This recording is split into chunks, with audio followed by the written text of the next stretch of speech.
ভিতৰ সময় যোৱাৰ আগতে চাওক বাহিৰ গাড়ীখন মাজ ৰাস্তাতে ষ্টাৰ্ট বন্ধ হ'লে নমস্কাৰ মোৰ অন্য এটা ভিডিঅ'লৈ আপোনালোকক স্বাগতম জনাইছো থাম্বনেল চাই ইতিমধ্যে আপোনালোকে গমেই পাইছে আজি মই গৈ আছো মাজুলীলৈ আৰু মোৰ লগত আৰু দুজন যাব এতিয়া মই গৈ আছো ষ্টেচন যেহেতু আজি আমি ট্ৰেইনৰে যাম এয়া আহি পাই গলো ৰেল ষ্টেচনত এয়া আহি পোৱাৰ পিছতে আমাৰ এই লগৰ দুজনক লগ পাই গলো এয়া হৈছে অকু আৰু লগত আছে আমাৰ তিলক স্যাৰ আজি আমাৰ এই মাজুলী যাত্ৰা আৰম্ভ হ'ব এই খৰভোগ ষ্টেচনৰ পৰা এয়া হৈছে খৰভোগ ষ্টেচন আমি এতিয়া গৈ আছো 2 নম্বৰ প্লেটফৰ্মত যেহেতু আমাৰ প্ৰথমখন ট্ৰেইন 2 নম্বৰ প্লেটফৰ্মত আহিব সেয়ে আমি এতিয়া গৈ আছো 2 নম্বৰ প্লেটফৰ্মলৈ আৰু তাৰ পৰা আমাৰ আজি মাজুলী যাত্ৰা আৰম্ভ কৰিম আমি যাম ট্ৰেইনৰে মাজুলীলৈ প্ৰথমবাৰৰ কাৰণে ট্ৰেইনৰে মাজুলী যাম এয়া হৈছে খৰভোগ ষ্টেচনৰ 2 নম্বৰ প্লেটফৰ্ম কিছু সময় ৰোৱাৰ পিছতে এয়া আমাৰ প্ৰথমখন ট্ৰেইন আহি গ'ল এই ট্ৰেইনখন হৈছে বহাগী এইখন চলে বঙাইগাঁৱৰ পৰা গুৱাহাটীলৈ আৰু এই ট্ৰেইনখনতে আমি এতিয়া যাম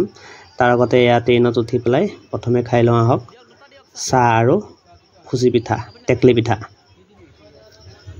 এয়া হৈছে টেকলি পিঠা আমি সকলোৱে খাই লওঁ এই আমি তিনিজনে ট্ৰেইন জাৰ্নিৰ আমেজ লৈছো টেকলি পিঠা আৰু চাহ খাই আৰু টেকলি পিঠা চাহ খাই আমি যাত্ৰাটো আৰম্ভ কৰিছো আৰু আমি আজি মাজুলীলৈ যাম তো বহুত বেছি এক্সাইটেড হৈছো ৰাতিটো গৈ থাকিম আমি এতিয়া আমি প্ৰায় 2 ঘণ্টা বহাগীত যাত্ৰা কৰি এতিয়া আহি পাইছো আমি ৰঙিয়া ষ্টেচন এই ৰঙিয়া ষ্টেচন এতিয়া সময় হৈছে প্ৰায় 8 বাজিছে সময় আৰু এয়া হৈছে ৰঙিয়া ষ্টেচনৰ পৰিৱেশ এই ৰঙিয়া ষ্টেচন পাই পেলাই এতিয়া আমি প্ৰথমে যাম ভাত খাবলৈ তাৰ বাবে আমি ষ্টেচনৰ বাহিৰত যাব লাগিব এই চাওক ৰঙিয়া ষ্টেচনৰ পৰিৱেশ চাৰিওফালে মানুহ আৰু মানুহ এতিয়া আমি ভাত খাবৰ কাৰণে ষ্টেচনৰ বাহিৰত ওলাই আহিছো এয়া বাহিৰত মানে বৰষুণ দিছে বুলি গম পাইছো এয়া বহুত পানী জমা হৈ আছে জেগায় আৰু এতিয়া আমি ভাত খাবৰ কাৰণে আহি আছো এয়া আমি এখন হোটেল পালো হোটেল গংগা মানে ষ্টেচনৰ একদম সন্মুখ ভাগতে আছে এই গংগা হোটেল ইয়াতে আমি এতিয়া ৰাতিৰ সাজ খাম ৰাতিৰ সাজ খাই মেলি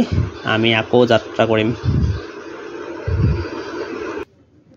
এতিয়া আমি তিনিজনে ভাত চাত খাই মেলি এয়া ষ্টেচনৰ ভিতৰলৈ আহিলো এইটো হৈছে এচি ৱেটিং ৰুম ইয়াতে ঘণ্টাত 10 টকাকৈ লৈছে আমি প্ৰায় 1 ঘণ্টাৰ কাৰণে ৰৈছো এই ৱেটিং ৰুমত এয়া অকো তাত ধুনীয়া এক পৰিৱেশ ভিতৰত ভাল লাগিছে থাকি পেলাই এয়া চাওক বহুত মানুহ ৰৈ আছে এতিয়া আমি প্ৰায় 1 ঘণ্টা ৱেটিং ৰুমৰ ৰোৱাৰ পিছত আমাৰ দ্বিতীয়খন ট্ৰেইন ধৰিবৰ বাবে আমি এতিয়া বাহিৰলৈ ওলাই আহিছো ৱেটিং ৰুমৰ এতিয়া আকৌ বৰষুণ আৰম্ভ হৈ গৈছে দপাল পিটা বৰষুণ দিছে একদম দ্বিতীয়খন ট্ৰেইন হৈছে মুৰকম চিলেক্ট এক্সপ্ৰেছ এখন গুৱাহাটীৰ পৰা মুৰকম চিলেক্ট চলে ৰাতিপুৱা প্ৰায় 6 মান বজাত পাইগৈ মুৰকম চিলেক্ট আৰু এইখনতে আমি আজি যাত্ৰা কৰিম মাজুলীলৈ কেনেকৈ যাম আপোনালোকে চাই থাকিব ভিডিঅ'টো সম্পূৰ্ণকৈ চাই থাকিব এয়া হৈছে ৰঙিয়া ষ্টেচনৰ ৰাতি 10 বজাৰ পৰিৱেশ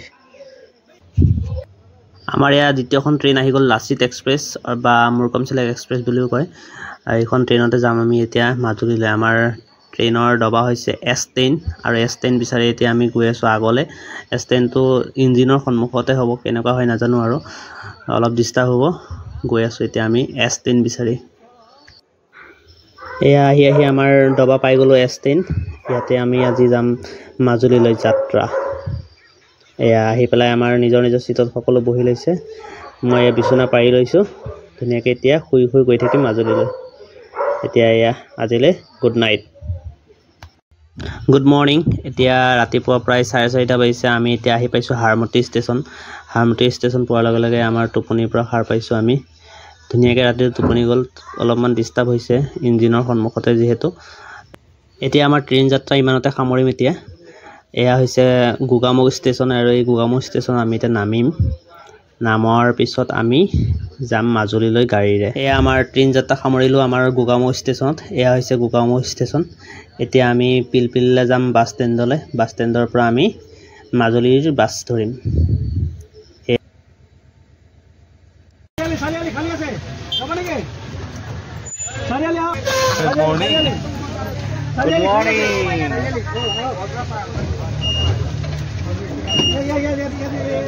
এয়া পিলপিলিত কিছু দূৰ অহাৰ পিছত আমি পাই গলো এয়া গাড়ী এয়া হৈছে আল্ট্ৰা এই আল্ট্ৰাতে যাম আমি মাজুলীৰ ফুলনিত গৈ পেলাই আমি নামিম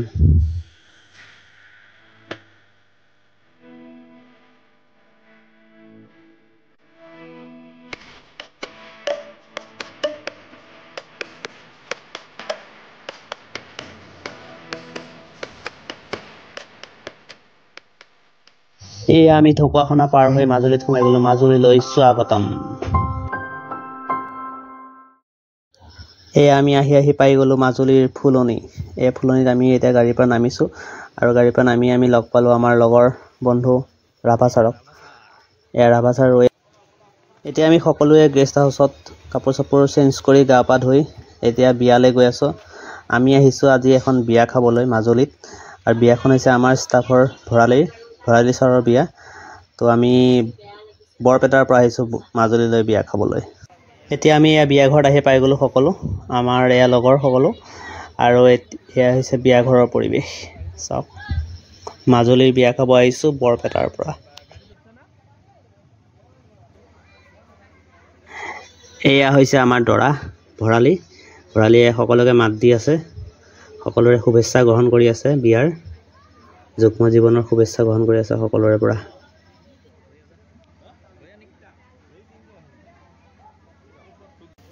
এতিয়া আমি এয়া ভাত খাব আহিলোঁ সকলো। এয়া সকলোৱে ভাত খাই লওঁ। দুপৰীয়া সাঁজটো এয়া বিয়া ঘৰতে আজি। এয়া চাওক আপোনালোকে। এতিয়া আমি ভাত চাত খাই তিলক ছাৰ মই অলপ বাহিৰ ফালে ওলাই আহিছোঁ, অকণ বোলো গাঁওখন চাওঁ। এয়া হৈছে মাজুলীৰ শুকানসুঁতি গাঁও। চাওকচোন কিমান ধুনীয়া এক পৰিৱেশ। বৰষুণ দিছিল অলপ আগত। এয়া পানী ৰৈ আছে ৰাস্তাত।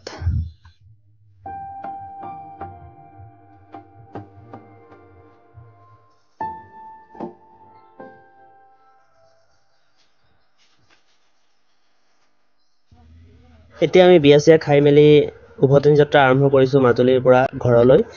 আৰু এতিয়া আমি আহি পাইছোঁ এয়া অফলা ঘাট। যিহেতু কমলাবাৰী ঘাট বন্ধ আছে, তাতে পানীৰ কম কাৰণে কমলাবাৰী ঘাট বন্ধ কৰি ৰখা হৈছে। এয়া হৈছে মাজুলীৰ অফলা ঘাট। চাওক, ফেৰীত উঠিবৰ কাৰণে গাড়ী ঘোঁৰাবিলাকে ৰৈ আছে, লাইন পাতি গৈ আছে। এয়া হৈছে মাজুলীৰ অফলামুখৰ ফেৰীঘাট, আৰু এতিয়া আমি ফেৰীৰে যাত্ৰা কৰিম। খুব বেছি ভাল লাগিব, ভয়ো লাগিছে অলপ, কিয়নো ফাৰ্ষ্ট টাইম আমি এয়া ফেৰীৰে সৈতে যাত্ৰা কৰিম। বহুত ডাঙৰ এখন ফেৰী, ভিতৰত বহুত বেছি মানুহ আছে। এতিয়া আমি ভিতৰলৈ সোমাই যাম। ভিতৰ সোমাই যোৱাৰ আগতে এয়া চাওক, বাহিৰৰ পৰিৱেশ খুব ধুনীয়া। এয়া হৈছে মাজুলীৰ অফলামুখ ঘাট। চাওকচোন কিমান ধুনীয়া এক নান্দনিক পৰিৱেশ।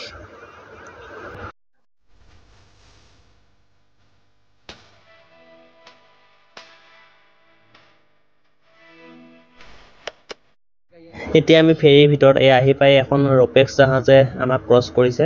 এইখন চাওক ৰপেক্স। এয়া আমি এতিয়া ব্ৰহ্মপুত্ৰৰ মাজমজিয়াত আমি গৈ আছোঁ এতিয়া নিমাতী ঘাটলৈ অফলামুখৰ পৰা। এতিয়া আমি প্ৰায় 40 মিনিট অহাৰ পিছত এয়া পাই গৈছোঁহি নিমাতী ঘাট। নিমাতী ঘাটত বহুত বেছি বৰষুণ, মানুহবোৰ জাহাজৰ পৰা লাহে নামি আছে বৰষুণৰ বাবে। এয়া চাওক তাৰ পৰিৱেশ। আমি নিমাতী ঘাট পোৱাৰ পিছত নিমাতী ঘাটৰ পৰা এখন গাড়ী ভাড়া কৰিলোঁ আমি মৰিয়নি ষ্টেচন যাবৰ বাবে, কিন্তু এই গাড়ীখন মাজ ৰাস্তাতে ষ্টাৰ্ট বন্ধ কৰিলে। সকলোৱে ঠেলিছে ষ্টাৰ্ট আনিবৰ কাৰণে। চাওক এয়া আমি এয়া মৰিয়নি ষ্টেচন আহি পালোঁ। ইয়াৰ কিছু সময় পিছতে আমাৰ ট্ৰেইন আহিব। অলপ টাইম এয়া ৱেইটিং ৰুমত ৰেষ্ট লৈছোঁ। আৰু আজিৰ ভিডিঅ'টো ইমানতে সময়। প্লিজ লাইক, কমেণ্ট, ছাবস্ক্ৰাইব কৰিব।